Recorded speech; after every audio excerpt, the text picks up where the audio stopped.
Deputatis Semis pakts საქართველოს პრემიერ-მინისტრი გამოეხმაურა ირაკლი ღარიბაშვილი შესაბამის უწყებებს ციკლაურის Semis paktis დროულად გამოძიებისკენ მოუწოდებს. პრემიერი ასევე მიმართავს საზოგადოებას ნაადრევი დასკვნების გაკეთებისგან თავი შეიკავონ. Deputatis Semis paktზე კომენტარი გააკეთა პარლამენტის თავმჯდომარე დავით უსუფაშვილმა. Როგორც პარლამენტის თავმჯდომარემ აღნიშნა, ბოლო დროს ფიზიკური დაპირისპირების ფაქტები გახშირდა, ამიტომ ხელისუფლებას განსაკუთრებული ყურადღება მართებს.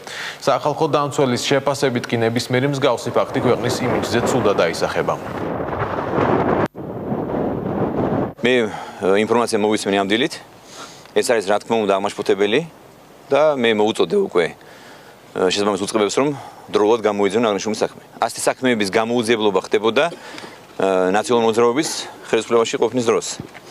და ასე წინასწარ ასე ვთქვათ გაწყვეტილების დასკვნის გამოტანა მეგონი არ იქნება სწორი. ასეთი ფაქტი ნებისმიერი მოქალაქის წინააღმდეგ და განსაკუთრებით პარლამენტის წევრის წინააღმდეგ არის სრულიად მოუთმენელი.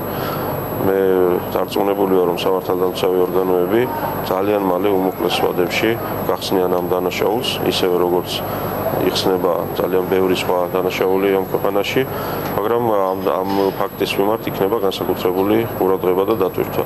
ეს არის ძალიან საფრთხო ფაქტი, როდესაც ხდება ძალადობა, ზეწოლა, თუმცა არ ვიცი რა მიზნით. კონკრეტულ დეპუტატზე მნიშვნელოვანია რომ გამოძიება იყოს ეფექტური, იყოს დროული და ძალიან მალე გაეცეს ყველა იმ კითხვას პასუხი, რომელიც ამ საქმესთან დაკავშირებით არსებობს. ნებისმიერი მსგავსი ფორმით, ნებისმიერი მსგავსი ფაქტები არის რა თქმა უნდა შემაშფოთებელი და ეს სამწუხაროდ ცუდად აისახება ზოგადად ქვეყნის იმიჯს.